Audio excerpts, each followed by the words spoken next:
Ahora, el lío está armado, porque en realidad, ¿qué busca el gobierno con la unificación del Ministerio de Educación y el Ministerio de Educación Superior?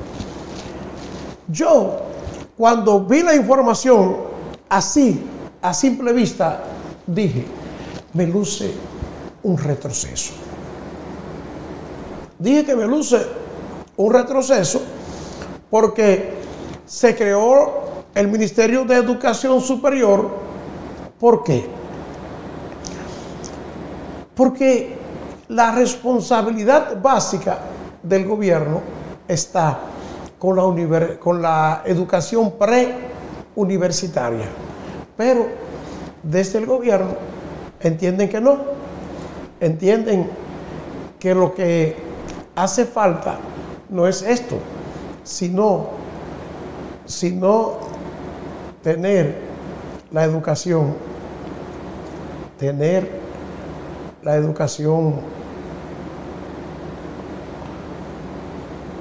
todo en una sola cosa. Ahora, hay una ley que ordena entregar el 4% del Producto Interno Bruto a la educación preuniversitaria, o sea, la educación primaria y secundaria. Y ese es un recurso que administra el Ministerio de Educación. Pero si al Ministerio de Educación le anexan las funciones del Ministerio de Educación Superior, también deberían anexar el presupuesto aparte para esas funciones, porque la ley lo que manda es ese 4% para la educación preuniversitaria. Pero ¿qué sucede? Y quiero ver un fragmento, porque le preguntaron al presidente de esto, y quiero ver un fragmento para que ustedes vean cómo se delatan en esto. Vamos a ver más de lo que pasó en la semanal cuando le preguntaron a Abinader sobre este y otro tema.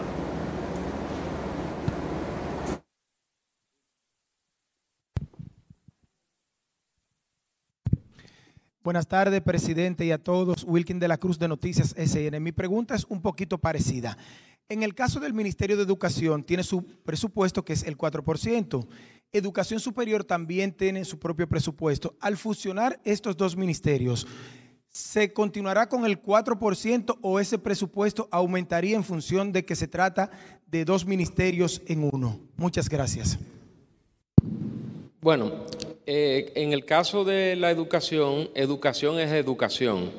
Aquí ha habido tradicionalmente una división entre educación y educación superior. Y esa división incluye, digamos que desde el punto de vista administrativo, todo lo que explicó Sigmund, que hay algunas duplicidades de funciones. Por ejemplo, los departamentos de recursos humanos están replicados en ambas instituciones. Eso es parte de lo que, por ejemplo, como dijo el presidente, se evaluará lo que la institución necesita. En el caso de los presupuestos, al final del día nosotros vamos a cumplir con el mandato de ley, de la ley de educación, que dice no menos del 4% a la educación. También hay otro dato que es importante tener presente con relación a este tema. Me puedo equivocar, pero me parece que solamente hubo un año, y creo que fue el año 2021, por razones del COVID, en donde Educación ejecutó, el Ministerio de Educación ejecutó en su totalidad su presupuesto. Todos los años, por diversos motivos, algunos temas relacionados con procesos de compra, temas relacionados con financiamientos externos, que quizá el financiamiento no llega en el momento en que fue presupuestado. El Ministerio de Educación ha operado con una ejecución que va por debajo de su presupuesto asignado inicialmente. Y obviamente ahí hay un espacio de mejora que podrá ser aprovechado por el mismo MESID que se maneja hasta ahora de forma separada.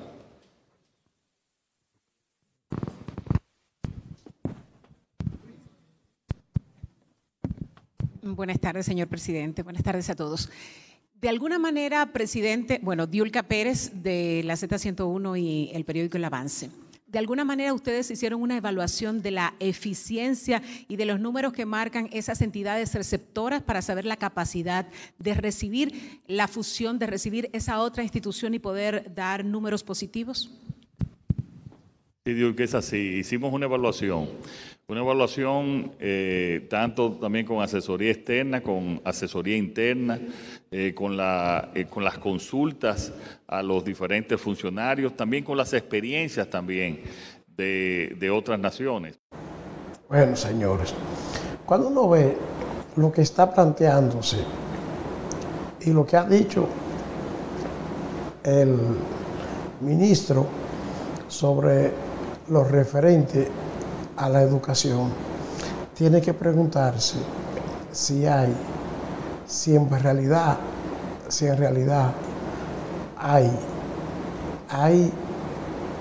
un objetivo claro que no es de economizarse dinero desde el gobierno. Eso es lo único que yo podría preguntarme. Vamos a ver otra pregunta de la que le hicieron a Abinader. Explicar un poquito más la parte de fusión de los ministerios, el tema de los presupuestos. ¿Pasarían a los otros ministerios, se sumarían en el caso de esto? Y la reducción de personal, ¿cuál sería el comportamiento de esto?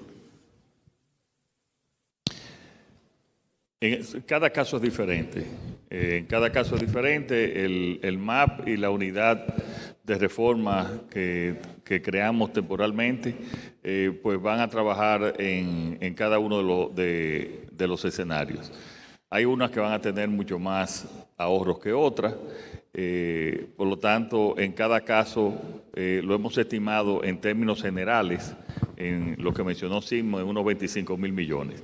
Yo entiendo que puede ser más en términos de la eficacia en algunos casos que vamos a lograr. En cuanto al personal, también eso se va a evaluar. El personal, hay personal muy valioso que está trabajando, que posiblemente pudiese ir a otros lugares. Hay otros que ya tienen muchos años que pudiesen ser pensionados y hay otros que no seguirían. Eso en cada caso se evaluará.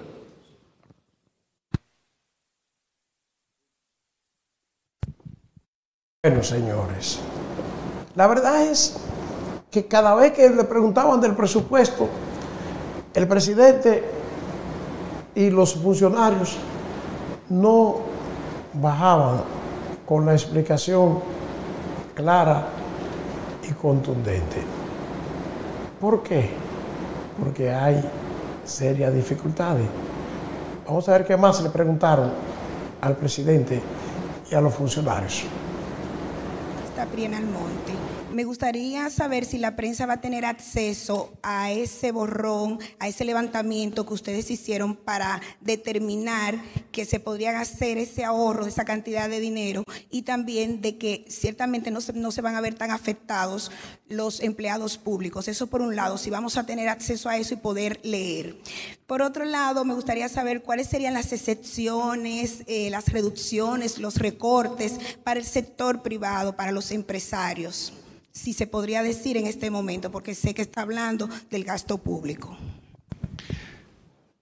Cuando pensamos en gobierno, sector privado, en ambos casos tienen que haber sus sacrificios y sus eficiencias. La reforma, que parte de la reforma tributaria que pensamos presentar, pues eliminaría gran parte de las exenciones que hay, que en su momento fueron exenciones que tenían lógica, que eran positivas, pero que ahora nosotros consideramos y muchos también especialistas consideran que tiene que variarse. Eso se va a presentar cuando presentemos la reforma. Bueno, señores, hay una gran realidad en todo esto que presentó el gobierno. Pretenden quitarle el 4% a educación. Y es algo que no ha sido invertido. Tiene razón el gobierno. El 4% nunca se invierte completo. Siempre sobra dinero de ese 4%. Nunca se invierte. Pero esto de agregar al Ministerio de Educación, el Ministerio de Educación Superior, tiene contradicción. Y uno que está en contra de esto es el expresidente Leonel Fernández, que dice que no, que eso no se debe hacer, no se deben unificar estos dos ministerios, porque sus propósitos son diferentes. Y dice Leonel Fernández que podría esto afectar al Ministerio de Educación Superior, que según él ha tenido un desempeño eficiente, que donde ha estado el malestar y la deficiencia es en el Ministerio de Educación. Dice Leonel Fernández que en educación han sido deficientes. 80.000 millones de dólares invertidos desde el 2013 al 2023 con el 4% de Producto Interno Bruto. No hay un solo indicador de mejora de la calidad. No contagiemos la educación superior de la inoperancia e ineficiencia del Ministerio de Educación, dice Leonel. ¿Usted escuchó bien? Detalló que el actual Ministerio de Educación Superior incluye la ciencia, tecnología e innovación, y de ser unificado con el Ministerio de Educación tendría que crearse otra institución para abordar esas partes. Asimismo, dijo que la educación superior, desde que se constituyó el ministerio, ha venido avanzando con el otorgamiento de becas internacionales y la financiación de proyectos de investigación, aunque estos últimos sean todavía modestos. Hay una mejoría en la calidad de las universidades de República Dominicana que ya se empieza a reconocer también. Entonces, se trata de dos ámbitos de educación radicalmente distintos. Vamos a esperar, porque si este plan no se aplica debidamente, podría perjudicarse. Pero lo que más me preocupa es que me parece que es una forma que buscó el gobierno de Abinader para arrebatarle, para quitarle el 4% a la educación preuniversitaria. Es una excusa que están buscando. Usted verá que lo que viene es eso, una rebaja en el presupuesto de la educación preuniversitaria. Porque le vamos a dejar el 4% de educación, pero educación va a tener que cargar con el presupuesto de educación superior. Y entonces, ¿qué problema es este? Eso no es lo que dice la ley. La ley habla de educación preuniversitaria, que es la educación a la que está obligado financiar el Estado Dominicano. Eso es claro, clarísimo. Pero ya lo vemos. Abinader quiere llevarle el 4% de la educación. Seguimos con más.